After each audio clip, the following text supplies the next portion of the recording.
Welcome everybody to round number 1 here of the Players Tour Finals. I'm Ailey alongside Corey Baumeister, and we have the utmost pleasure and privilege to bring you this matchup that we haven't actually seen this weekend, or past weekend, should I say, between Azorius Control and Mono Black Aggro. Corey, what do you think? We've heard what the desk thinks about this now. Let's hear what your opinion is of this matchup.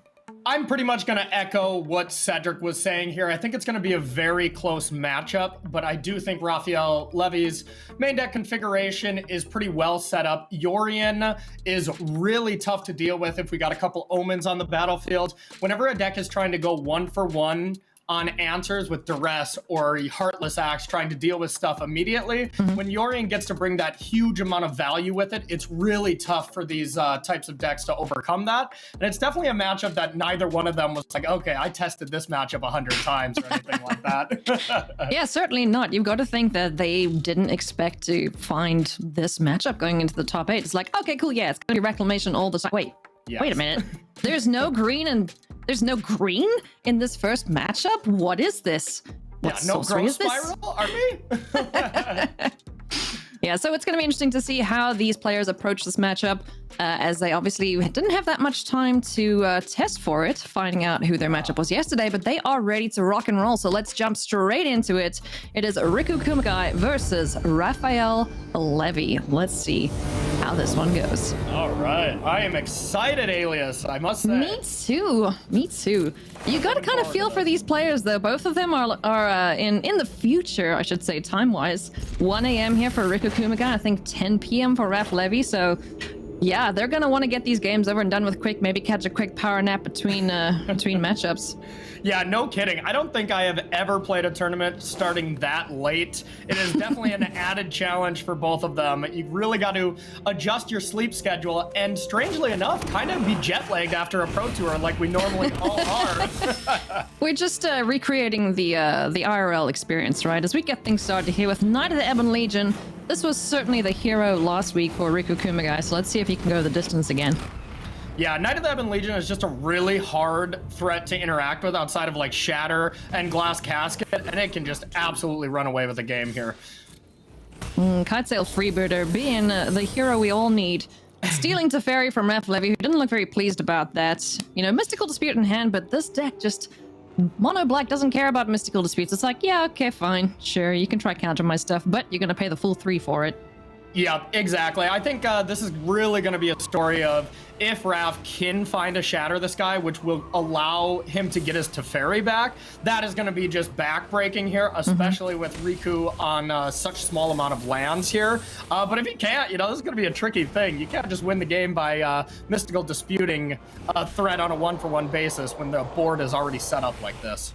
Yeah, for sure. And Cedric mentioned this, you know, in the pre-show in interviews and everything, also that, you know, it's so difficult for this deck to find the exact right draws being an 80 card deck. You know, if you do have Shadow the Sky in your opening hand, chances are you're just going to win outright. But Riku's just putting foot down, you know, pedal to the metal. Let's go. I'm going to kill you as quick as I can. This is the game that he needs to win. Exactly. And I mean, Riku does have 7 ways to interact with Shatter being in the opening hand with 3 Duress and 4 Kitesail Freebooter. So, I mean, that's definitely not easy, but a really nice pickup here from Raph in the form of Glass Casket. Be able to interact in any way. So now what is the plan here? Glass Casket, I bet, is eyeing out the Kitesail Freebooter. We want to get Teferi back, but there's also a Narset in hand, which we can go digging to find a more permanent answer for this battlefield. So what do you think? Which way is he leaning? I think I would lean towards playing Narset, digging for one of your Shatters, and then it's kind of like a gain 3 life spell as well, you know, because at least 2, because you want to attack down Narset at least down to 1 loyalty, just so that they don't get another activation and looking at all of a sudden the top 8 cards to find a Shatter. So it's interesting if Raph wants to be mana efficient here, play the Narset, or just play Glass Casket to minimize the damage, but I like this play a lot.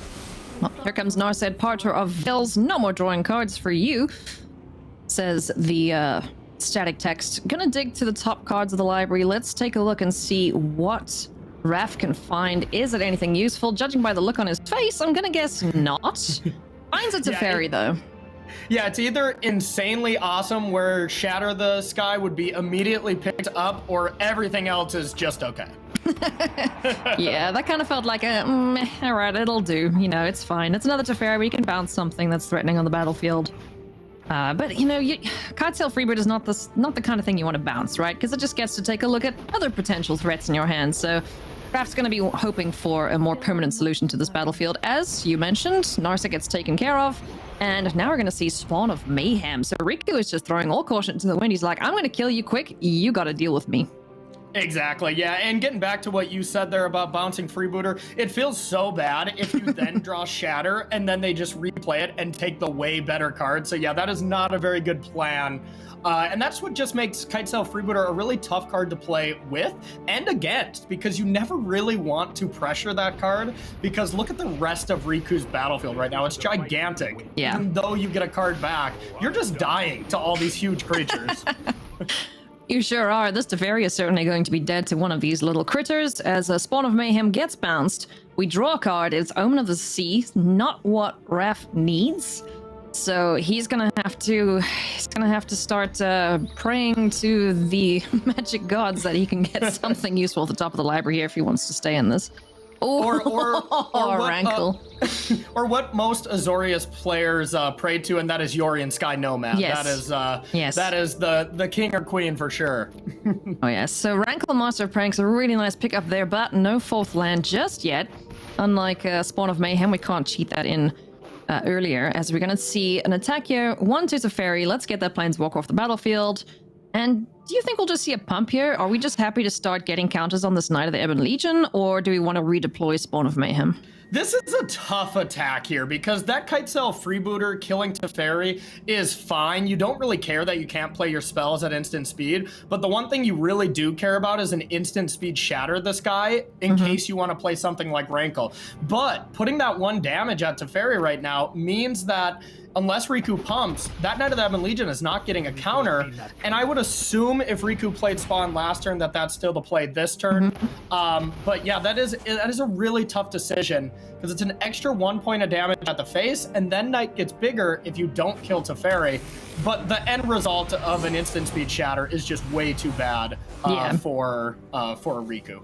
Yeah, I would say definitely try and avoid any instant speed sorceries, because that can be absolutely backbreaking in what is currently a pretty commanding position here for Riku. So also with the Omen of the Sea drawn at the top of the library for Raph, you know, the clock is ticking. He needs to find an answer right now.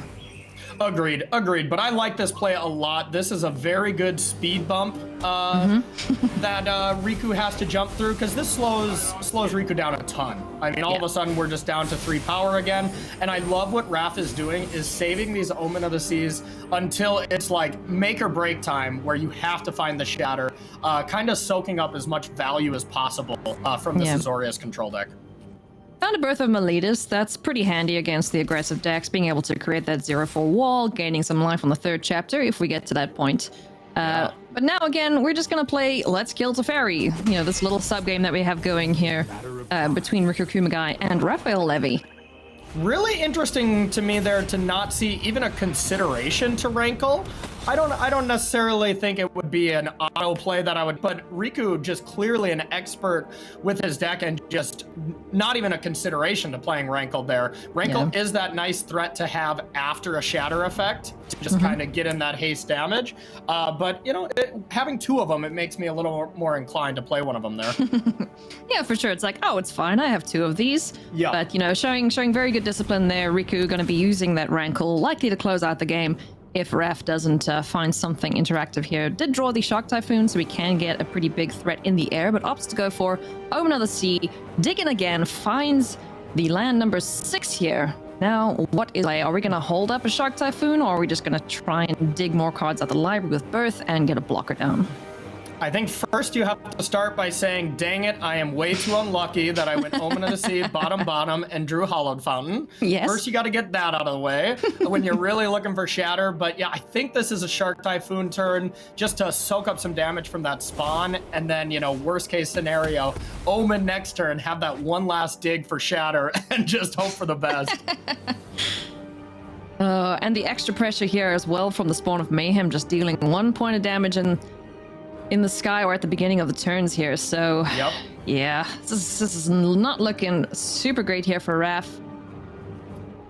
Yeah. I mean, if we swing in here, like, how much damage is that? Because we got 4, 5, 6, possible 3 from one of the knights. Yeah.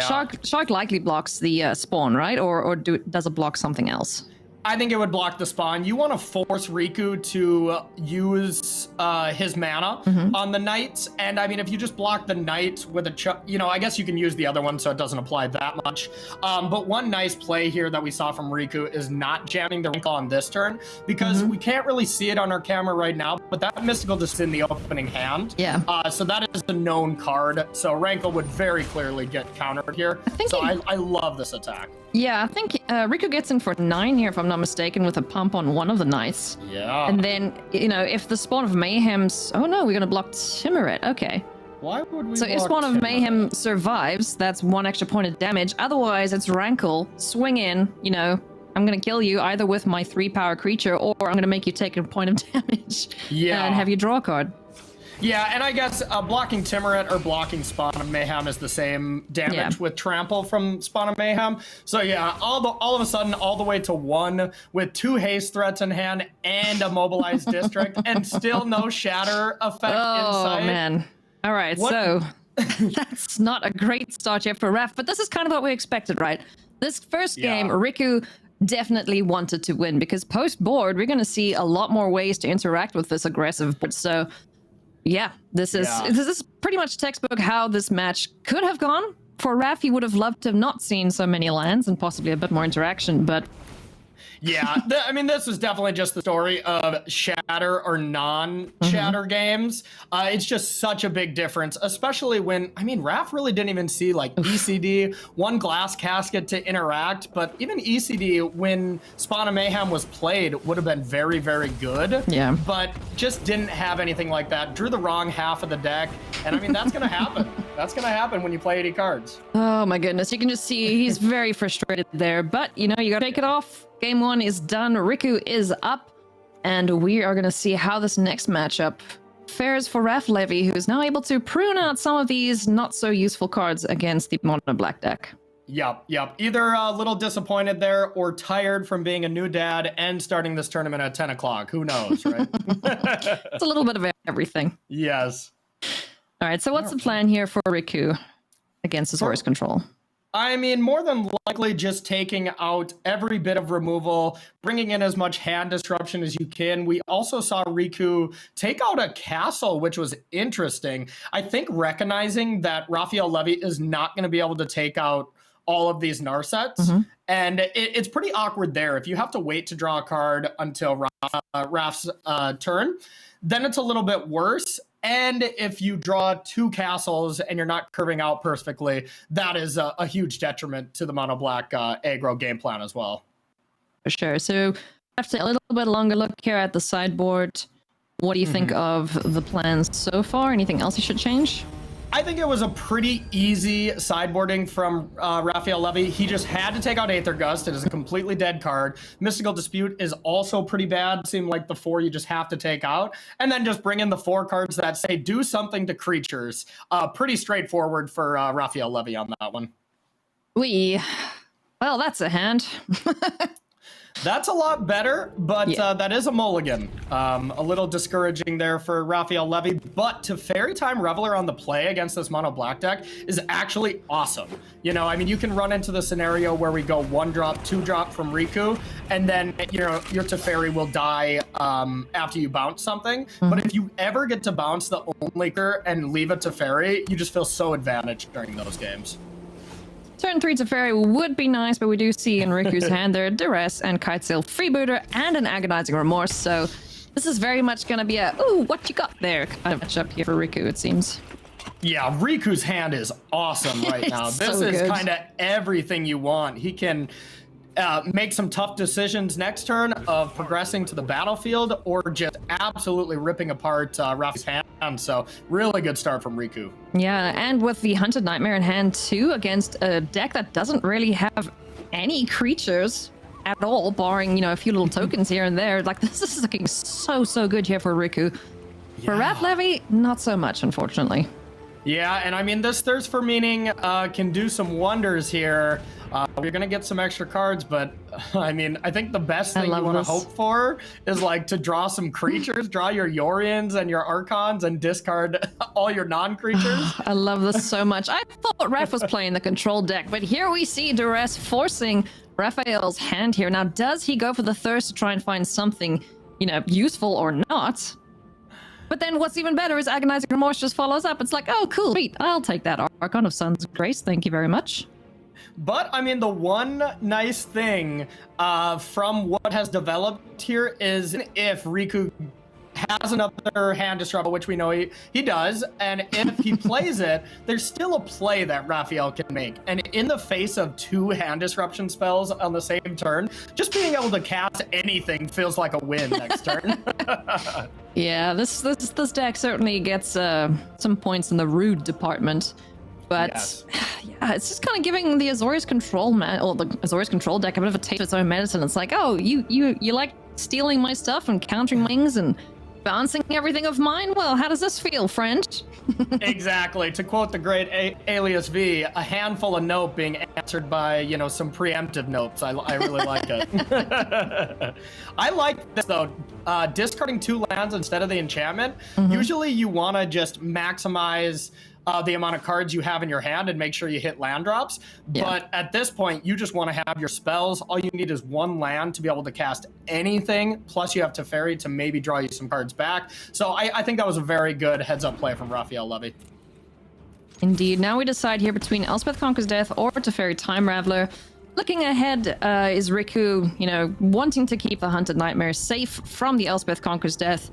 Might not be able to do that, but we still have the Agonizing Remorse in hand, so no follow-up Agonizing Remorse, just keeping 2 mana open. Here comes the Archon of Sun's Grace, and there goes the Heartless Act. So holding on to that 2 mana, able to take care of this threat, and that's got to be super frustrating for Raphael Levy. What a masterful play from Riku there. Like, a lot of people would just jump on that Agonizing Remorse and then Heartless Act during your turn. But Riku really just read Raphael perfectly for saying, you're going to play this Archon and then start casting your other stuff, and just had the answer at end step to be able to untap and do his thing. Really nice play. That was very, very nice indeed. Now Agonizing Remorse can take care of that Elspeth Conquers Death, so Hunted Nightmare is safe to land next turn. What do we draw off the top? That's a Sky Tether for Raph, so can deploy that, just keep the attackers at bay, but I'm not sure if he wants to go for that right now with Narset at the ready. Gonna go digging for something a little bit more permanent than a Sky Tether. Yeah, I actually think Sky Tether was an awesome draw here because you get to Sky Tether Gutter Bones, and now Riku is going to be faced with a tough decision. Do I take my turn off, essentially, to make sure that Levy doesn't get another Narset activation? And just as I say that, we don't have to take the turn off because we drew a hit, so we don't have to activate Mobilize District. Oh, what a great draw. He makes it look easy. It's like, oh, I need exactly this now, please. Thank you. All right, no Rankle. Kidding. Rankle gonna take care of Narset. No more looks at the top of the library there, Raph. Kitesail Freebird in for 1. He's down to 11 and in big, big trouble at this point. Yeah, and what a die we used to see maybe even like 2 months ago when these Azorius decks were playing against like Rakdos Sacrifice, for instance, which attacked predominantly on the ground. These Omen of the Suns were the best card ever. Not too good against Kitesail, Freebooter, and Rankle right now. That's just going to be gaining you 2 life, and that is not ideal. Oh my goodness. Yeah, these flying threats, like, it's been a bit of a theme this standard. Like, there's not that many ways to deal with flyers at the moment. Not that many reach creatures.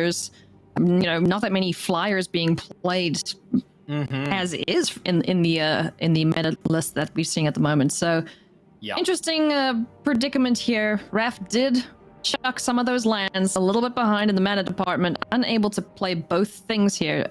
So what do we do? Yeah, I mean, this is where we're a little bit punished by not discarding that Elspeth Conquer's Death, is you not drawing lands. And the one thing not from Raphael Levy is Yorion. Yorion is what you need to stock these Rankles and gain some advantage. Raphael Levy just has not been able to get any traction, and that's a large part in Omen of the Sea. This deck works so much better when you go Omen of the Sea on 2 and just have the mindset of, well, I'm probably going to draw much more than 1 card off this enchantment by the end end of the game, but just hasn't come together Raphael Levy's way so far. Yeah, well, I love the way you put it there. Just not getting any traction here. Riku just keeping the pressure up, finding such good time, just exactly what he needed when he needed it. And now look at the hand now. We've got Spawn of Mayhem and Hunted Nightmare, two incredibly difficult creatures to deal with as is. And, you know, not even needing to deploy them. He can just finish off this game, you know, pretty quickly here without them. As we're going to see Raphael Levy cast the Brazen Borrower, get in the way here of Rankle, Master of Pranks, dealing with at least one creature. Or will we see the Kitesail freeboot taken care of? Yeah, I like blocking the Rankle. Rankle just, you know, represents so much damage. Yeah. Can make you discard your hand and have Gutter Bones in play. It might not come up too often, but you kind of have that free sacrifice a creature to bring it back eventually. So you can kind of remove the Sky Tether, sacrifice it, bring it back, replay it, which is a cute interaction. Cute indeed. Spawn of Mayhem, though, is not cute. This is one of the most terrifying cards from the Ravnica block, if I do say so myself. And rightly so. It's a 4/4 Trampler that pings you in the face every single turn. So now, even more pressure mounting here for Raphael Levy. Just has the Omen of Sun in hand, and Yorion Companion Zone not looking good here for him.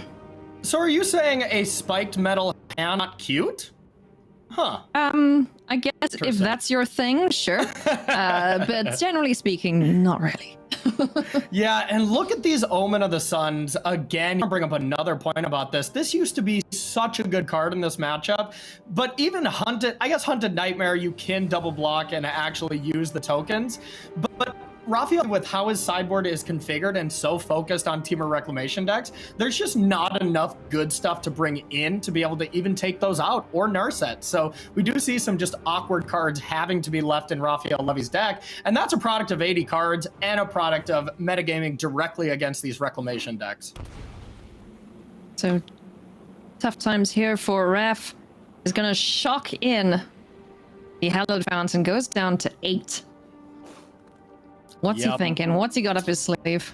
I mean, if I'm Raphael Levy right now, I think I have one play, and that's kill that mobilized district, play Omen, hope you draw probably just a Yorion. I think that's probably your best draw.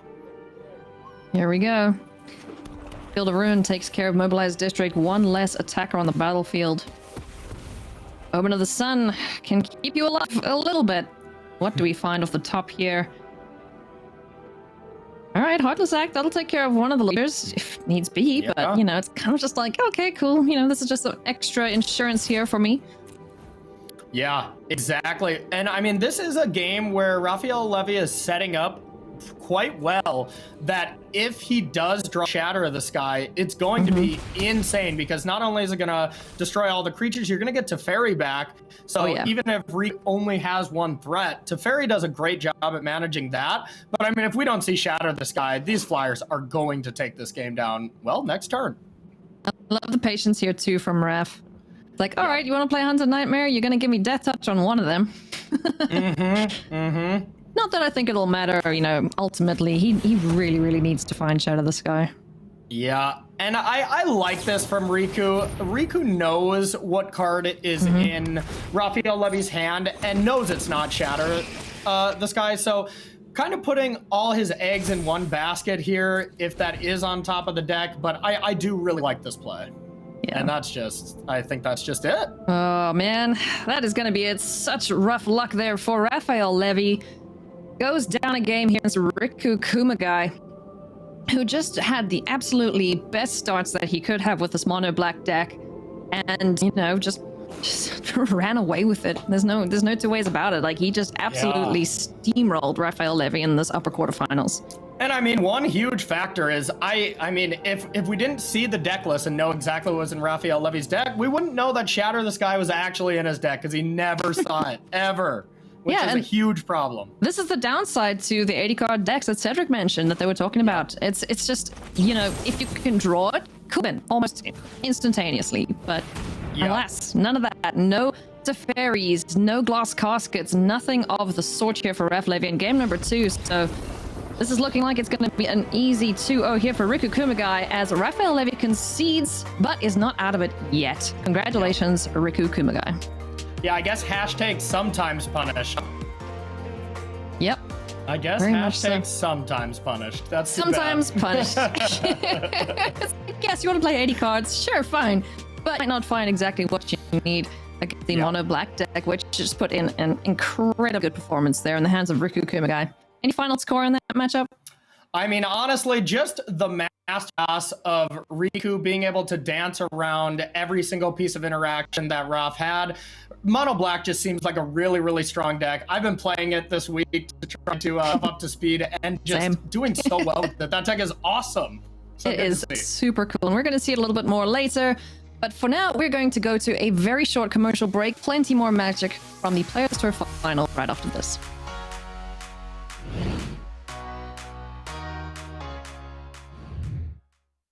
And a punishing one too. Inverter of Truth and 2 copies of Jace as well.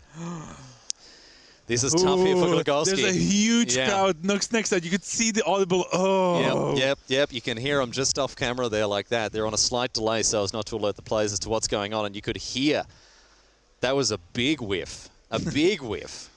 We're not out of the woods yet. Not out of the woods. Plan Z. There's a plan. We're all the way down to Plan Z. Plan Z. Plan Z. All right. So Thief of Sanity, of course, can still flip something cool off the top of Larson's library, but he's on a comfortable 27, and Glogowski has kind of moved away from that 1-2 punch territory there without really being able to stitch together his primary game plan. Thought Seize reveals a mystical dispute. Irrelevant. That disputation has been put to bed. Did he find Emrakul off the top of Larson's library? He doesn't have a graveyard, so he can't really make it cheaper.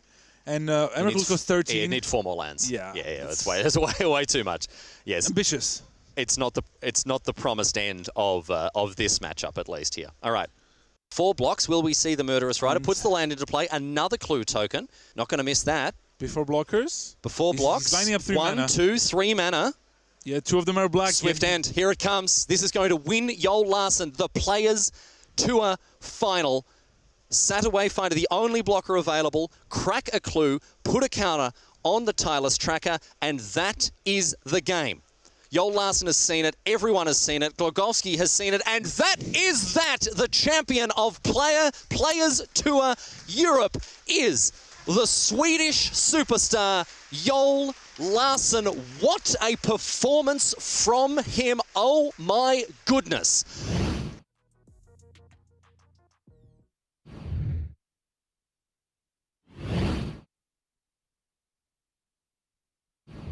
And let's see what he finds. This could be it. If he hits well off of this collected company, there's a good chance that Ken will not be able to come back. Looks like Selfless Spirit plus Deputy Detentions. That's... I decided to go for Spell Queller instead. Okay, a little bigger. More toughness. Yep.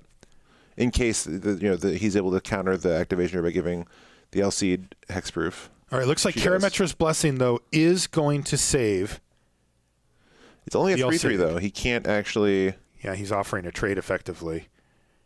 He did, but it looks like Kenta says, sure, I'll just take it, I guess. Oh, wait a minute. Yeah, 3/4. So it has indestructible and +2/2. Right, okay. Ken Yukihiro is at a very high life total. Remember, the Alseid has lifelink. So the hit before and the 2 cents have given it that. In the graveyard was Sentinel's Eyes. And if we are just going to straight up race, it will work. Oh, but there's an Abelgast Herald to tap it down. This is the type of sequencing that Kenta Harane needs to just win without Ken really getting to interact from here on out. Okay, so that resolved. That is the Alseid being tapped. Now he can fire off the Selfless Spirit because he has Rattle Chains on the battlefield. I assume he can't put 18 power in the air for next turn. That seems like a lot, but who knows? So each of those is 3. So if he draws another Lord, his best bet if he draws a Coco into 2 Lords, it's lethal. Then that would be, yeah. But barring that, it's 8, 9, 10, 11, 12, 13. He's at 14 right now, so a Lord is lethal. And that looks like a Lord. There it is. Supreme Phantom. Tap down your last creature, and he just has to do the math and line everything up, because if you look at Ken's hand, or excuse me, at his board, he just has the 1 plains left over, and that's a lethal attack. Kenta Harane is your champion for Players Tour Nagoya. Congratulations. Welcome back to the top 8 of the Players Tour Finals, friends.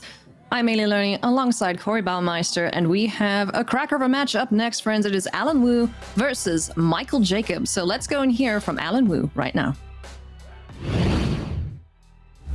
I'm here with Alan Wu, one of our top 8 competitors for this Players Tour final. First of all, Alan, congratulations. A great run for you with your 3-color Team of Reclamation deck. You said you were very happy with your preparation, happy with your list.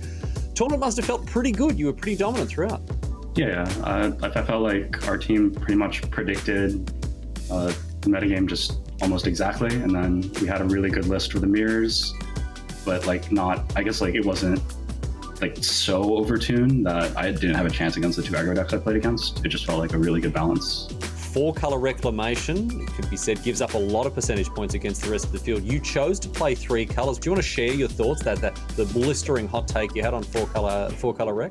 I still haven't played the matchup that much, so it's like I'm not very confident in these thoughts at all. But because they have just 2 fewer utility lands, because they have to play all the additional triomes, and because Teferi at its core is just it's a 3-mana blue sorcery.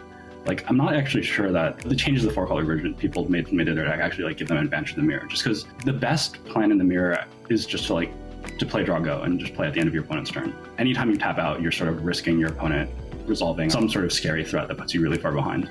And Teferi is just another expensive sorcery. So it's very good if it resolves, but it's probably not going to resolve. You've won a Pro Tour before as part of a team. You're obviously no stranger to success, but now you've got a week to wait until the actual top 8 plays out. What does that week look like for you? What does your preparation look like? What does your psychology look like? Talk us through what the next 7 days are going to look like before the top 8. I'll probably play a little bit of ladder just so I don't get rusty, but I feel like the bulk of the work was in sort of choosing the deck that I played and tuning the list. I don't think there's anything in the top 8 I need to specifically prepare for. I'm just going to try not to get rusty. Well, sounds like you're in a good spot. Sounds like you've obviously had a fantastic weekend, and hopefully some of that momentum carries through to the top 8. So Alan, once again, congratulations, and thank you for joining us for this interview. Best of luck to you in the top 8. That is our first player, Alan Wu. Now let's go and hear from Mr. Mardu, Michael Jacob.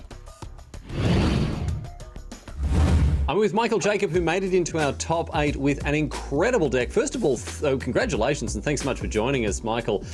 Made it to the top 8 Thank you. with Mardu Winota. I don't think anyone was expecting this.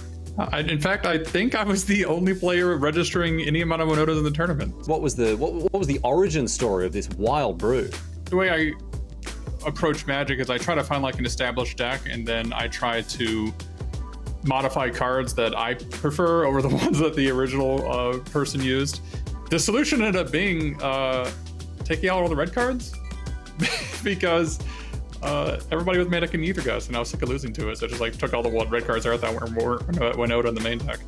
Well, it certainly worked out very well for you. You played against a fair bit of Reclamation throughout the tournament, around half the matches or so against Reclamation. You must be feeling pretty good about the Reclamation matchup, especially now as you head into the top 8. Yeah, I was 7-0 against Reclamation, and the games really weren't particularly close, a lot of them, because they don't run sweepers. And they don't run sweepers game 1 often. Their only interaction is 1 Brazen Borrow, 1 Aethergust, 4 Mystical Dispute game 1. It's pretty easy to play around that stuff. What does your next week look like when it comes to preparation for the top 8? What kind of headspace are you trying to get into here? Probably just trying to figure out what to sideboard. I have a lot of creatures available to me between mana and sideboard that are good against different cards. I played against many of the 4-color Reclamation players who their sweeper was Solar Blaze, but it turns out it doesn't actually kill my creatures as long as I don't have a Judith in play. So as long as I just remember to board out my Judiths and just never think about it. Yeah, that's the plan, is to figure out what are the sweepers and which creatures I need to board out versus all of them. All right, well, look, best of luck with your researches. Hope you do very well. And of course, I'm sure many people around the world barracking hard for you as a non-Reclamation player this weekend. Yeah. Michael Jacob, thank you so much for joining us, and best of luck to you in the top 8. Well, there you go, friends. That is both of our players, Alan Wu, Michael Jacob, and you've got to think that Michael is just feeling so confident in this matchup. 7-0, that is insane. Yeah, no kidding. You gotta be feeling good going into this Reclamation matchup. And you know Michael Jacob was just crossing his fingers, just being like, okay, Reclamation all the way. Let's have these Azorius control decks lose is the hope for Michael Jacob. And if MJ wins, at least he does not have to play against that very feared Azorius control deck next round. Alrighty, well, let's jump straight into the action here, friends. It is Teamer Reclamation versus what seems to be the Reclamation Slayer in Mardu Winota. And Corey, you actually mentioned while we were watching that interview, it's like, this game could be over in like 8 minutes if it goes Michael Jacobs' way, because Winota dumping down on the battlefield on turn 4, it can be absolutely backbreaking if it hits. Yeah, exactly. And honestly, it's pretty frustrating playing Teamer Reclamation because you have to basically make a choice. Be like, do I just give up game 1 against aggro decks, you know, basically every single time, but be good in the mirrors, which the mirrors are a large percentage of the metagame. So mathematically, it makes sense to skew your deck in that direction. But these game 1s are usually just really rough when you don't have, you know, like Michael Jacob was alluding to, the sweepers in the main deck and stuff like that. Oh man, this is a tricky decision here. It's like, oh, it's got all this good stuff in it, but I only have 1 land. So Michael Jacob is going to be hoping to draw land off the top. Does find this Vi Triumph, so at least we can get Selfless Savior and raise the alarm down, which is good enough to get out the Venerated Loxodon, and then we just sit there hoping for more lands to get Winota going. Exactly, and I was questioning the same too. I was like, ooh, that seems like a mulligan, but MJ was already down to 6 cards, so I think you just have to keep that. And I mean, right now, you know, this start is perfectly fine. We didn't want to see that second Loxodon there, that is for sure. And you know, this is not the super aggressive start that MJ is really hoping for, and these are the games where these Teamer Reclamation decks stand a chance, is when the Mardu Winota deck just draws, you know, pretty mediumly to bad. Yeah, I love that a Mystical Dispute was used on the little Selfless Savior. But, you know, when you think about the scope of things, and it's like, okay, that little guy is actually another thing to convoke out of Loxodon. It's another trigger off Winota, so until I have to deal with Winota, I'm going to be countering as much stuff as I can. Exactly. I think playing against this Winota deck, you have to deal with 2 things, and your gameplay gets to reflect both of these scenarios in the exact same way. I need to minimize the power of Venerated Loxodon, so killing every creature you can, and you need to minimize the power of Winota, which also means killing every creature you can. So you really play the same kind of game against those 2 very powerful top-end cards from MJ.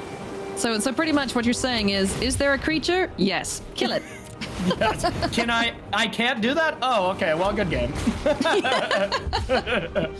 All right, both players getting set up here really nicely. That Loxodon resolving, no more counters in hand here for Alan. Has 2 Ether Gusts to hit either Judith or Winota, whichever comes first, as Uro Titan Nature's Wrath joins the battlefield here, gains some life, draws a card. What is it? It's a Nightpack Ambusher. All right. Ooh. So this card is actually in Alan's iteration of the deck. He's the only one playing Nightpack Ambusher. How much of an advantage or disadvantage do you think that is going forward as we see Judith, Scourge Diva hit the battlefield? So I think Nightpack Ambusher is the best card to have in the main deck that is a great card against aggro, but is serviceable in the mirrors. You know, I personally like having like Storm's Wrath in the main more, but it's just a completely dead card in the mirror. So that kind of balance right there, you know, it is why people lean on Ambusher, because it does have text in the mirror as well as still very good here, even though Storm's Wrath would just be a lot better in these situations. So a couple of trades there, the Shark dying to the Selfless Savior. Judith sent back with the Ether Gust, so minimizing some damage there. No death triggers either, and getting Uro, Titan Nature's Wrath, on the battlefield. Very nicely. Putting up a good fight here as Winota is threatening to come on down. That's going to get sent back. We don't want any triggers. No more permanents on this battlefield, please. If you want to attack, sure, go for it, but I'm sending that Winota away. Yep, and the 2 negates here is pretty brutal because there is only 1 spell. But if Michael Jacob tries to cast a Raise the Alarm, that is not happening in this game. That is for sure. That was such a good yoink off the top of the library there by Uro, finding another Ether Gust so we can stave off this Winota for another turn. That was a big draw there. Oh, that was huge. huge. That was absolutely huge. And I like that Alan Wu gives Michael Jacob the hope that it's going to resolve. And we're like, okay, it resolves. Okay, now gust it. When you can just gust it on the stack and it'd be the same. Yeah. Oh, wow. Nice play by Michael Jacob here, leaving a creature back. Oh, man. A nice play. It was a nice play leaving it back so that he wasn't completely dead on the crackback, but it just didn't matter at that point. You're just chump blocking to stay alive. Yeah, that Nightpack Ambusher just scaring off Michael Jacob. I will give him kudos where kudos are due, because we've seen him scoop him up so quickly when he's like, okay, that turns things. You've stabilized. You're inching ahead now. Let's go to game number 2, which you've got to kind of think might be a little more difficult for him to win. Now that all the sweepers come in, all the dead cards come out. Yeah, I honestly don't know the exact percentages on the game 1, like how favored Michael Jacob is, but it's got to be like 75+%. So that was a huge loss for Michael Jacob to miss on this game. Alan has I think it becomes a lot closer to 50-50 post board when you get sweepers. So you got to put advantage bar back in the favor of Alan Wu here. Something I didn't expect to say in this match at all. Yeah, up a game, was able to just stave off those attacks. Uro just proving how good of a card he is, getting those extra interaction spells off the top of the library there, ether gusting away Winota several times, and just not getting that big finish there for MJ that he wanted. Yeah, I want to say that was for sure 2 ether gusts, but that might have even been all 3. Plus a couple of mystical disputes that were actually good as key pieces of interaction, like Michael Jacob was telling us in his interview. And, Alan Wood drew all of them, basically. So that was very huge. Oh, no. Not like this. Mulligan. Oh, no. 3 cards back. This is brutal. I think this was only a mull to 5, so we got 2 back, but that is still so brutal here. Oh, yes. All right. Okay, this is fine. This is fine. At least we got some early things to do. We got General's Enforcer we can get down. Keep Winota alive if there are any Wrath effects. Looking at you there, Storm's Wrath. Alan Wu's hand is just excellent, too. Ramping into Storm's Wrath is so brutal. It's like, oh, cool, you play something threatening, I'm just gonna kill it. Or I'm just gonna ramp into Oblivion and then wipe your battlefield. So not even caring about this General's Enforcer, gonna go for the growth spiral, start getting these lands down, gets to scry, sure up our draws, failed passage, sent to the bottom. This, I mean, yes, this is looking very much like Alan Wu's game here. But let's not count out Mardu Winota. We've seen stranger things happen here in this game of Magic. Absolutely, and we got a nice play here. The Storm's Wrath is going to be a perfect answer to it. In hindsight, I guess the Enforcer is a human, so the Winota play is not very good here. So just kind of brutal here for Michael Jacob. But on the plus side, that is a Storm's Wrath out of hand. So that's true. I get to put something on the battlefield. It's not doing a whole heck of a lot right now, but it's the first time we got to see Winota actually sit for a turn. Yeah, no kidding. It came into play a lot last game, but then was rudely put on top of the deck repeatedly. Yes. How rude, Ether Gust. Oh man, here's an attack from Winota, but it's gonna get sharked. The 4-power shark coming on down. It will gladly munch Winota, joiner of forces here, and now Michael Jacob is left with nothing. Wow, this is just unreal. So far, every way I thought that the matches were gonna go so far to start our morning have went the opposite. That just shows how great Magic is, and that just anybody has a chance to, regardless of matchup. I mean, if you just look at the quality of the 145 players that started this, it's no surprise that we see these players who are in the top 8. A lot of people have been like, oh, where are all the Hall of Famers? Where are the MPL players? And it's like, no, all of these players are incredibly good. And I'm actually super pleased to see this, variety of players and the deck list, because yes, it's 4 Reclamation lists, but 2 of them are 4-color, 2 of them are just typical Teamer Reclamation. So we're in for a treat today, for sure. I see Alan Wu a lot at the GP circuit, at least previously, when we were still going to these, and that is the one person I just always wanted to dodge. Alan was always at the top of the standings. He's just such a smart guy, and he was always a very scary person to play against. Talk about scary to play against. There's Elder Gargaroth on the top of the library, and that is not good news here for Michael Jacob, as he will get Gigantha gusted away. So even though he built his deck in such a way that Gust wouldn't be that effective, Gust is still very effective. It really is. And it's such a brutal situation when you're in Michael Jacobs' seat. It's like Alan Wu deciding which one of his 6/6s I should jam into my opponent's 5/5. Like, that just feels really bad. Oh, it does indeed. Here comes Basri's Lieutenant. It is protected from multicolored spells, so can bounce off Uro. But again, Uro, just every time it attacks, 3 life, get a card, play some more land. Mm-hmm. That's and I'm so honestly surprised. We still might see this, but double Dragonfire on the Lieutenant just doesn't even need it. No. Just kind of just hanging out. Yeah, it makes sense. All your threats just outclass that Lieutenant anyways. Flashing in a Shark is just going to basically be GG. At least now Michael Jacob will get to know about it, so it's a little bit more forced. But I mean, we have 4 answers for this freebooter right now in Yes, hand. there is. So. It's like, oh, a little bit of hope, and then you reveal the hand. It's like, okay. I maybe wish I hadn't seen that. As, like you mentioned, Expansion Explosions ×2, Scorching Dragonfire ×2, Elder Gargaroth, an impossible creature to go through. And Michael Jacob knows that he is scooping it up to Alan Wu, who wins with Temur Reclamation. Man. Wow, I did not expect that at all from MJ, who literally won 7 matches in a row against these Reclamation decks. This is a bad one to get your first loss to. Man, it is indeed. These players are just like, all right, 2-0s, let's go. Let's get this top 8 over and done with. Friends, we're going to go to a very, very short commercial break. When we come back, we will catch up with Ben Whites and Christopher Larson as they go head-to-head in our upper quarterfinals. We'll see you right after this.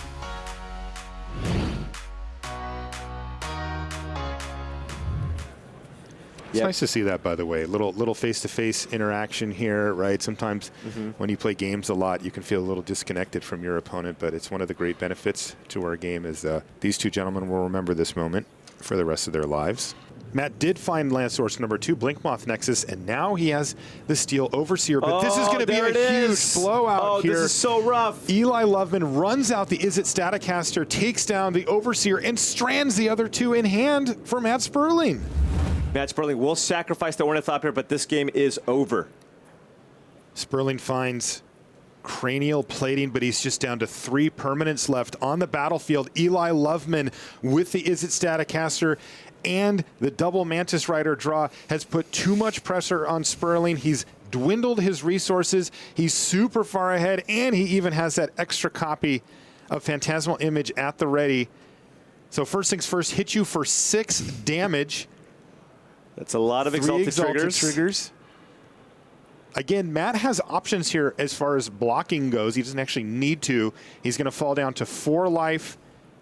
So Champion of the Parish here, and then I can see a Phantasmal Image here being played, maybe copying Reflector Mage targeting the Arcbound Ravager, but that would do it. There it is, Galvanic Blast off the top of the library. It is completely uncastable as it has been this entire game, and we are on the verge of our champion. There's another Reflector Mage off the top of the library as well to send the last creature packing on the battlefield. There it is, Reflector Mage on the stack. Sperling's going to think about it and scoop up his permanents. We have our champion. Eli Loveman of the United States is your Mythic Championship winner here from London. Congratulations, Eli. Welcome back to the top 8 of the Players Tour Finals, everyone. I'm Ailey, that's Corey, and we are going to jump right into the action here between Ben Whites and Christopher Larson. It is a 4-color Reclamation versus Jund Sacrifice. Now, they are both up a game, so we are joining them in game number 3. Corey, give us a quick overview of this matchup. 4-color Rec, Jund Sac. You know, I think it is quite the bad matchup here for Jund Sacrifice, but Christopher Larson has been proving me wrong tournament after tournament. He keeps telling me the deck he's going to play. I keep telling him I think that is a crazy choice, and he always is in the top 8. So I don't question Christopher Larson on his decisions. Oy, that hand, though, I would be questioning that. No green, no red. That looks a little bit better, maybe a bit land heavy, but Sim Divines against this matchup can be pretty brutal. Agreed. And yeah, a really nice, well set up hand from Ben here. Of course, you need to find a green mana, but Teferi in the face of, more than likely just one threat, getting that really nice interaction of bounce the only thing you have, get to start your turn with a Teferi is always just so reassuring. For sure. One thing you're not going to be too happy about is getting pinged in the face every time you cast a non-creature spell, though. But, it's okay. These reclamation decks aren't ever too fussed about their life total unless, I guess, you're playing against sacrifice decks that just like to ping you every single turn. Yep, exactly. I really like this play here from Ben. You can just hold up Dispute, get a nice juicy target on whatever Christopher Larson's going to play, but kind of just thinking the cards that Chris could play, being able to bounce whatever he does play and then have counter magic open seems like a better sequence to me. Yeah, also keeps Teferi out of, just that one little extra point of damage from a Mayhem Devil, as we do see the Fabled Passage in hand. So Teferi will live through this as we get Wilderness Reclamation down on the battlefield. All right. Nope. Pretty interesting that we didn't see Growth Spiral into a Dispute there. I wonder why. I guess that's just unnecessary damage when you're gonna have time to cast Growth Spiral at some point. Yeah. Really respecting the 2 life that one of these dual lands would have caused Ben's life total here. That's really heads up play. Yeah, it's always a little bit disheartening, I suppose, when you're trying to maintain your life total as best as you can. As we see, Cindervines take care of the Wilderness Reclamation, so no extra pings go in there. Yep. And we'll have to try and find another one to replace it. Quite the strong draw here from Christopher Larson. Has the option to just play Overgrown Tomb or Fabled Passage, and then Agonizing Remorse to play around the Mystical Disputes, that are still in the deck. We don't know for sure that Ben would have one in the hand, but that was a nice option that he had there. Decides to go with Mayhem Devil instead.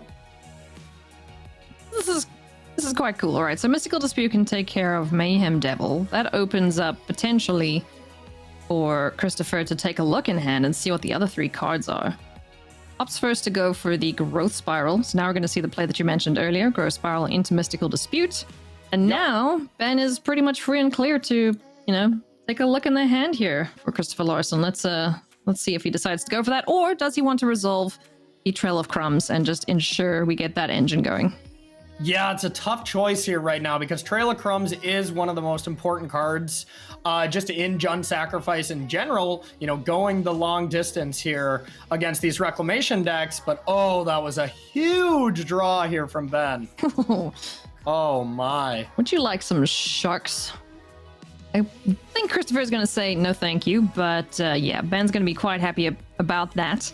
I'll be interested to see if Christopher did leave in any steal effects in the Claim the Firstborns. Yeah, that would be pretty ideal to find. What I have been seeing from watching Christopher Larson's matches, and if anybody was watching last week, remember the great match against Canister where I think he probably, saw the worst side of variance. Oh, damn. I thought we were going to hardcast it. Sorry, I got excited there. Yes. Now I'm sad. But Christopher Larson in that matchup did take out all the Claim the Firstborns. Okay. So take it what you will. That was also a 4-color list. So I would assume they're not in, but we'll see. Yeah. Man, I love it when they hardcast Shock Typhoon, but alas, we'll just have to have a 5-5 instead, which seems pretty good here for Ben Larson. Sorry, excuse me, for Ben Whites against Christopher Larson, who has nothing going for him right now. Does have the card draw in the castle, but besides that, yeah, we do have the Trail of Crumbs there to start digging through the library too. So he's gonna likely go for that. Had the life total a little bit against the shark. Take a look at some cards and hopefully find something useful here against this shark and the Teferi. Yeah, something to get something going here. And I mean, Ben was drawing some bricks there as well. But that Castle Vantress, I mean, if you're going to draw a land, that is almost better than spells. I think Castle Vantress is better than a Growth Spiral or whatever there because it's going to go the long distance and make sure you're going to draw something good at some point. It's a Battle of the Castles here and a Battle of the Cat as Cauldron Familiar enters the battlefield. And it's going to start doing some damage there. So now it's a race. Who's going to win, a shark or a cat, Corey? I would have to say the 5/5 shark is going to have a little bit more of an advantage against the cat, but Witch's Oven here was insane. Now we get the Trail of Crumbs going, and now hopefully we can try to find something, but without Claim the Firstborns, it's going to be really tough to interact with that giant shark. Yeah, it is going to be really, really tricky indeed, and now we're going to see Castle Vantress scrying, finds the Fairy Time Raveler on the top, is going to send them both to the bottom. What do we find? Oh, things are heating up here in this third match between Christopher Larson and Ben Whites. No kidding. And right now, Christopher Larson with the Cat Oven combo that we can do here likely has 4 attacks to be able to find something to deal with this shark, because we're going to gain enough life to at least survive, 3 attacks from this shark. But man, that Uro was just insane. Oh man, all that damage that the little kitty is going to be doing is just going to get negated here by Uro, Titan of Nature's Wrath. Hits the battlefield. Let's draw some cards. Let's dump some of this excess land down, of which now there are 3 in hand. Please find something else that's not land there, Ben. That'd be nice. And on the plus side, we can just escape Uro straight away. Yeah, that is so nice here. And Ben scryed 2 to the bottom and then drew the Uro, decided not to scry in the upkeep, and got maximized rewarded for making that decision. So nice play by Ben. Very nice indeed. Uro back on the battlefield, finds a glass casket. Unfortunately, not super great. Chris did not like that top deck. He is out of here. He's just like, I'm out. He'll be back. Just letting the teamer player do the teamer player thing on the 4-color. Yes, exactly. I mean, we saw Michael Jacob conceding really early. Christopher Larson taking it to a new level and just leaving when he's done. He is just out of the match. He is like, I am heading home. I think the cameras may have goofed there a little bit, but it's all right. We still got a game ahead here, friends, as we find Mayhem Devil now to Gildagoose. Mayhem Devil. I heard you like engines, Corey. Yes. Oh my, that is something that we can really actually fathom, taking down a shark. Just 5 triggers. It is definitely possible. Now Ben has the good answer, or the perfect answer, in Glass Casket to be able to just deal with it right away, but still a very good draw that was much needed.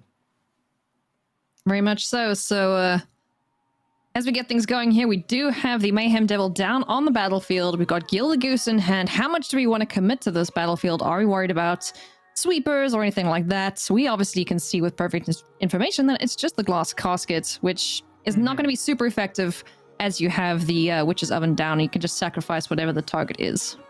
Yep, exactly. And that's a nice interaction that we would see like from the Azorius control deck, is when you go to Glass Casket that and they get rid of it, then you're like, oops, I have Yorion, now I'm actually going to kill something again. That's a cute interaction from that.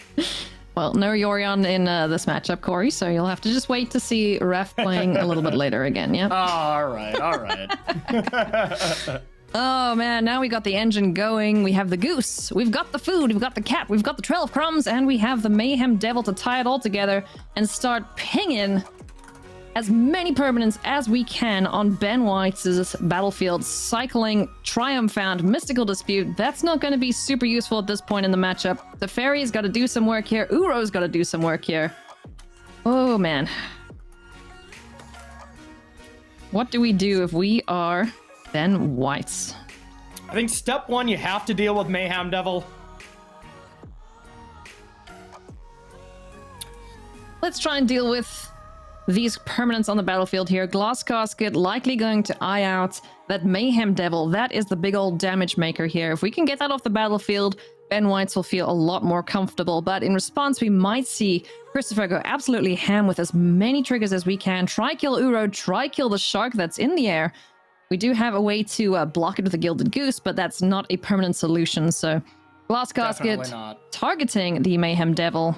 In response, let's do some sacking. Yeah, let's see how much damage we can output and maybe kill a shark here. I think it's going to be pretty tough, but that seems like step number 1. Just lets it go. Oh, wow. Interesting. Huh, okay. Wow. So valuing finding cards, etc. I mean, what is the thinking there? Why are we not trying to kill something on the battlefield? So I think why we're doing this, why we didn't sacrifice Mayhem Devil, is now you get to block with Cauldron Familiar, sacrifice it to the oven, or actually you just let it die, bring it back with the food in play, and then use Witch's Oven to sack it again, and that will allow for 2 triggers off Trail of Crumbs. Otherwise, I don't see why you don't sacrifice Mayhem Devil here, except to shut down the Teferi Bounce Glass Casket play. Now you actually get Mayhem Devil back instead of just restocking to a new removal spell. That would make sense to me. All right. Well, Kitty Cat did get sacrificed. Another food token there. And let's see when the Kitty Cat does indeed come back. Gonna come back on the end step. Trail Crumbs trigger. Let's take a look at the top cards of the library and see what we find for Christopher Larson. Ooh, hello, another Witch's Oven. Okay, so that's gonna at least help a little bit here, but we still have this active Uro, we still have 3 life being gained every single turn, and we still have a 5/5 Shark in the air, so what does Christopher Larson need to find? Corvold is a pretty good thing to yoink off the top of the library there, isn't it? Yeah, no kidding. Corvold is probably the ideal draw because you're starting to get at such low of a life total that Bolas's Citadel doesn't feel like the all-star, that it would normally be without this much pressure. But Corvold's great here. It also dodges Mystical Dispute if Chris were to play that first. So, I mean, there's still Teferi to bounce it, to kind of start it over, but step 1 was needing something very powerful like Corvold to be able to get Chris back into this game. Do you think Chris might have been ruining the fact that he didn't take care of Teferi with the Mayhem Devil when he had the chance, or is he still happy with the situation he's in right now? I think he's still happy with the situation just because Teferi isn't that good. The static ability is essentially dead. Christopher is never really casting anything during Ben's turn anyways. And bouncing stuff, like sure, you can bounce a Witch's Oven. That's just a 1 mana commitment. You don't really want to bounce Trail of Crumbs and stuff, but this Teferi has just drawn like 2 cards already and been a decent tempo swing. So it got its value in the early game already. And if it gets to draw even another card, it's just, outrageous.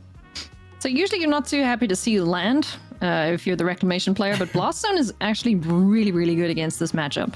So many, like you were talking on 1 mana commitment, yeah, there's a lot of those in Christopher Larson's deck. So if he can time it where he's got Cauldron Familiar down, and he's got the Witch's Oven and a Goose and another oven, yeah, I bet he's going to be pretty happy about that. As we see Corvold, Faker's King, enter the battlefield first, dodging that Mystical Dispute, like you said, Corey. Yeah, that is a really frustrating draw if you're a Christopher Larson fan here. Blast Zone is very likely to at least get a 2-for-1. And whenever you get a 2-for-1 with your land, that is quite the value. It is such a good utility card. It's like, oh, I can't counter your land unless I have very specific cards in my deck. So sure, you get to blow up my stuff. And if needs be, we can put it to 5 to kill Corvold, but chances are Ben will find an answer for the big dragon. Exactly, and what we see Blast Zone used for the most part in this metagame is just killing opposing Teferis after you tick it up, but I think it is at its all-time best in this matchup because they are really, really focused on 1s and 2 drops here. So yeah, quite brutal. Witch's Oven on the stack, Mystical Dispute can hit this. As the Goose is summoning sick at the moment. Do we go for it, or are we happy to just fire off a Blast Zone next turn and save Mystical Dispute? Like, this is the tricky situation with a Mystical Dispute, right? At this point in the game, it's not that great. Here I have something I can counter. Do I hold on to it in case of emergency a little later on? Yeah, you almost always want to just, use Mystical Dispute anytime you can. But when you have Blast Zone and that Witch's Oven is feeding into it, you're also taking away from being able to activate Castle Vantress this turn. So I like not using it because, you're already going to destroy this Witch's Oven. It's going to drain you 1 extra time, but that's not that big of a deal. So I think that was a heads-up play to value Scrying instead. And oh, hello. Everyone's favorite card. Would you like some explosions with your expansion? So that's a pretty big explosion. Can we kill Corvold? 1, 2, 3, 11? 4, Yeah. 5, 6. 12 with Larson. 8. Well, how many triggers do we get with ovens and cats? That triggers Corvold each time. Probably too many to deal with. 1, 2, 3, 4. Corvold gets to at least a 10. I think it might be 11. Corvold math is always tricky. It's just like, oh, everything is triggering Corvold. The only thing worse than Corvold math is Mayhem Devil math when both players have a Mayhem Devil. That's where my head just explodes in real life instead of in the game, and I'm just like, please, just someone tell me how this works. Yeah, someone else do the math for me. You know, my go-to with the Mayhem Devils is just ping them till they're dead, and then that's enough. This is really, really impressive right now. Christopher Larson put that one Cauldron Familiar damage at Teferi, which meant that Teferi could not bounce Corvold this turn. And right now, with the way it looks, anytime someone untaps with a Corvold, it is usually, you know, a very scary situation for the opposing player. And man, if Christopher untaps, you could actually piece together a turn where he wins next turn. Yeah. Yeah, especially since he can bring the cat back. He can make Corvold bigger than Uro, kill that pesky threat, or just take care of this shark. But, you know, he's in a very commanding position right now as Ben Whites doesn't really have any way to deal with Corvold. Yeah, not really. And here looks like we're going to see Blast Zone to force the sacrifice triggers right away. Or maybe he's hoping, he's probably hoping that Corvold does block and he has enough damage with Explosion to kill it there and then. Yeah, you would let him block first, I would think, but... Yeah. So this forces the sacrifices, like you mentioned. Kill everything, get Corvold enormous, draw a bunch of cards, and then if Corvold does block one of these creatures, he should be within Explosion range. Maybe, yeah, exactly. 1, 2, 3, 4. He needs to do 5. Oh, you can do 5 damage with explosions, so... But here's the thing, Alias V. What if Chris makes the heads-up play of not blocking with it? What does that look like if we just block with the cat to Uro, take 5, go to 7? Explosion right now is for only 5? 5, yeah. Right? So, I mean, on board right now, Christopher could untap with Corvold next turn with perfect information that we know. If he doesn't block and get to attack with Corvold where Ben does not have any way to block it. Yeah. So, this turn is huge. This is definitely going to decide the game. Well, the other thing is if the cat just wants to block, I mean, I guess he could expand that and then keep up interaction if he finds an Ether Gas or something to send Corvold back. True. But at that point, you are exploding for 3. You know, I mean, the odds of you finding a 2-mana piece of interaction cannot be with you. You know, it's not great. And meanwhile, the one thing we're not talking about right now is Christopher's drawing 1,000 cards. Yeah, just casually refilled his hand there. Exactly. Chris has just cast Explosion for 5, so. Oh, goodness me. All right, well, there's the block tendered. So he's done the math. He knows, okay, you can only Explosion for this many.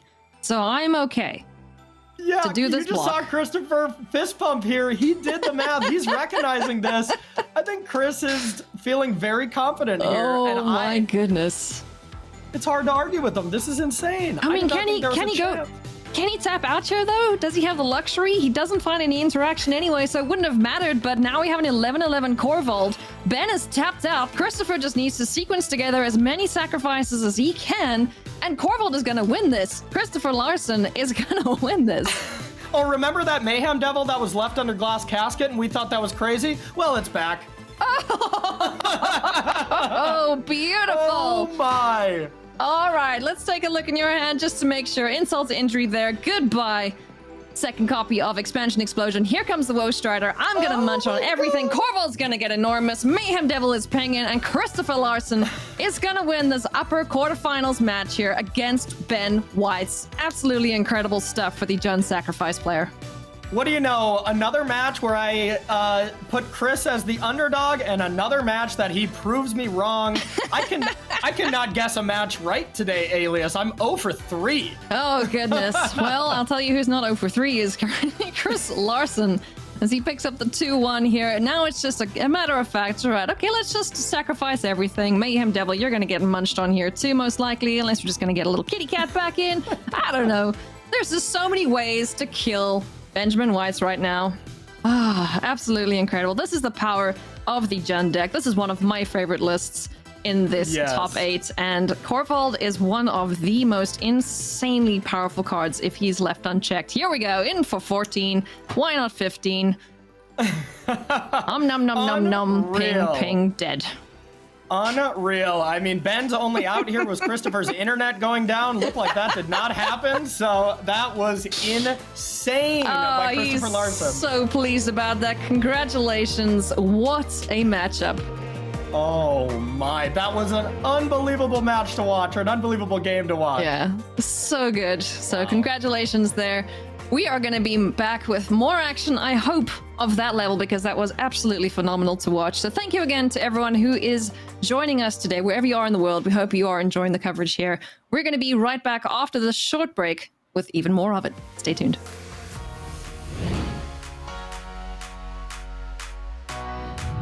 Cry of the Carnarium. Do you counter this? I don't think so. You just let it happen. You have a 3/3. It you is have a 3/3 Terramander. Yeah, you can just let it happen. Well, it's 3 damage in. Again, the Terramander cannot be adapted. It already has a +1/+1 counter on it. I don't think you can block here. If you block, you're not giving yourself the best shot at winning, I think. If you're in Ikawa's seat, you think you just have to hold your breath and take the 3 here? And yeah, it's a random card for Burchett. If that's, you know, the hard counter that loses you the game, so be it. But Birch, oh my goodness, it was a hard counter. It actually is the hard counter that's going to lose Ikawa the game. 2 Wizard's Retorts and a Spell Pierce. Ikawa can still chump block this turn. Right. But chump blocking is unlikely to win him the game here. Is there anything good under there, or is Autumn Burchett your first Mythic Championship winner? That's just from a dive England? down. He missed. He effectively missed here. Autumn Burchett is simply looking on and saying, what do you want to do, Ikawa? Because they know in hand are a pair of Wizard's Retorts and an effectively unbeatable situation for Autumn Burchett. This is incredible stuff down the stretch here as Ikawa tries to figure out if there's any possible way for him to get out of this, but there isn't. Beautiful, beautiful sequencing, prioritization, really valuing what is important here. And there's Kaya's Wrath. That is going to be met with a counter spell. And is this going to be it? Are we going to see the hand get extended? This is it.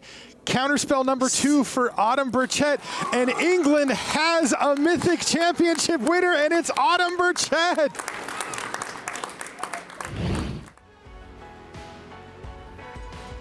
Hey everybody, welcome back to coverage of the Players Tour Finals, and what an amazing set of quarterfinals we had there. Let's look at the bracket to find out what happened across the board and who is going to move down into the lower bracket, because remember, 4 players have lost. They will drop into our lower bracket, which means they cannot lose anymore today. Another loss and they are out of the tournament. But in that lower bracket, of course, the winners have a very tough road to get to our championship match at the end of today. An easier road for the people who have made it into our upper bracket. That means Alan Wu, Riku Kumagai, Christopher Larson, and Christoph Prince. Will be our matchups there in the upper semifinals. That's where we're going to start, by the way, with the upper semis. But don't worry, you won't miss any of the action in the lower bracket. We will go there after we show you the upper semifinals. Cedric, talk to me about these results from the quarters. Well, Christoph Larson taking care of Ben Weiss. Maybe a little bit surprising there. I mean, I know that matchup can be pretty close, but I think I'm slightly surprised to see that one. And then Mono Black Aggro, I guess, folks. Beatdowns, beatdowns, beatdowns. Moving on. So for you monocolor aggressive fans, job well done. Moving on to the semifinals. And Riley, you were actually talking with Christoph Prince after his win. Tell me about a really cool win he got through milling his opponent out. Yeah, that's how things ended up going for Christoph Prinz there on our back table, playing against the Brazilian there, Patrick Fernandez, and we had a matchup that, well, look, it was 1-2 games to 0. The first one easy breezy, mac and cheesy there for the German, but game number 2 came down. It was a little closer to the wire there.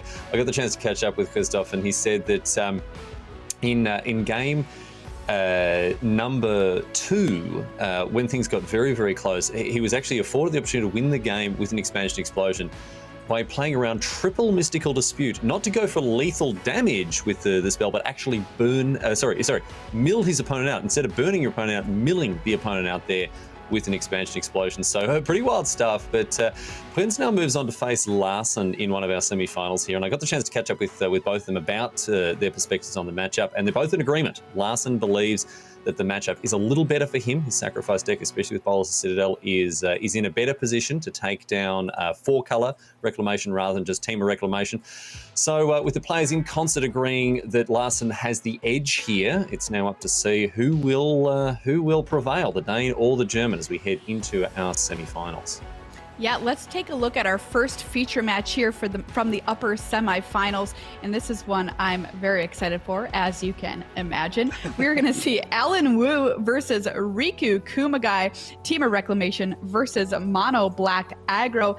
A matchup that I think Kumagai has got to be pretty happy with. He built his deck specifically to beat up on these Reclamation decks. First deck we're going to take a peek at is Alan Wu's Teamer Rec list, which he was extremely happy with in the Swiss portion of the tournament, Cedric. Well, this is, I think, one of those times, right, where Nightback Ambusher looks pretty smart. Other times it doesn't, but this is a time where I actually think it does look pretty good. So I'm curious to see how that plays a role in this matchup. But look, Alan Wu has felt that his deck list, the Team of Reclamation, not 4-color Reclamation, was the way to go for this weekend. I said kind of at the top of today that I felt like he was probably the player at the top of his game right now. He was able to get by Michael Jacob, and it's hard for me to imagine that he's not able to get by this one here, too. He just seems very experienced in all the matchups. Yeah, Alan Wu, a player that we've continued to say throughout the day at the top of his game right now. Let's take a look at Riku Kumagai's Mono Black list for all of you aggro fans out there. This one was the only one in the tournament and the only one here to make the top 8. Let's talk about this list, Cedric. Specifically here in this teamer matchup, what does it need to do?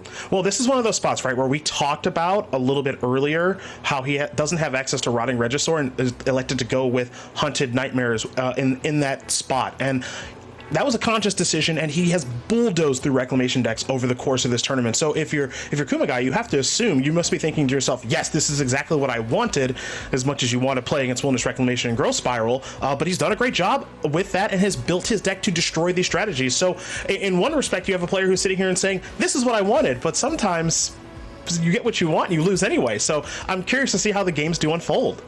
Yeah, Riley, for you, who do you like in this matchup?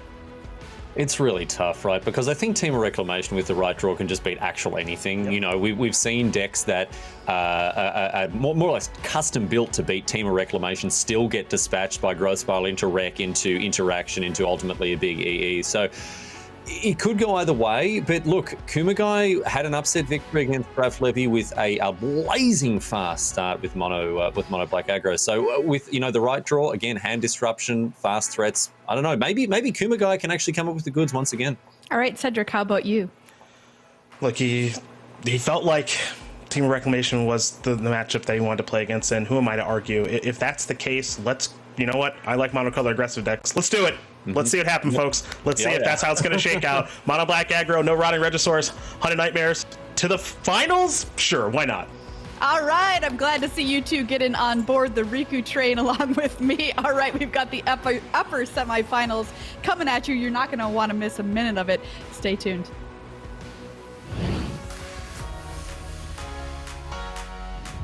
So we've got some mulligans here, Martin. Jensen is going down to 5. Burkhart's on 6. Wow, this could be really bad news for Jensen. How well would you say this Lotus Breach deck mulligans in general? Not super well, because you do need 2 lands and a Lotus, and then the lower your starting hand size is, the more awkward cards like Hidden Strings get, because, you know, Hidden String is great when I'm casting other cards that draw me more cards and stuff, but what am I going to keep on 5? 3 lands? So Jensen, by the way, does have access now to blue and green mana. I believe his Thespian stage copied Watery Grave, and he found a forest. So maybe there's a way for him to build up resources. It just doesn't feel like he can overcome the sheer amount of disruption that Corey has sitting in his hand. Yeah, now Corey knows that all he needs to do is basically just to copy his rat twice at the end of Huey's turn, because even if Huey does draw that natural estate, he doesn't have anything left to go with it. Corey's trying to figure out, okay, if I make more copies now, I get to attack for more. I just need to make sure that I have lethal next turn. So what exactly is my play going to be? 2, 4, 6. He has access to 8 mana. I believe he's just going to attack for 4, because if he makes 2 rats at the end of Huey's turn, that's attacking for at least 16 the turn after. And this is just Corey being as safe as humanly possible. He fires off Thoughtseize. Quite a comeback. And now he's about to win this tournament. And he's doing math. This is combat math for Corey. Not something he's accustomed to doing with his control like, wait, I have to attack with creatures? What am I doing? He's like, can I afford to go ahead and cast Drown in the Lock on this? And he can make a rat on your end step. All of them are 3/3s, but if he makes 2 more copies on his own and turn, that does it. Wow. Corey Burkhart wins Players Tour Phoenix.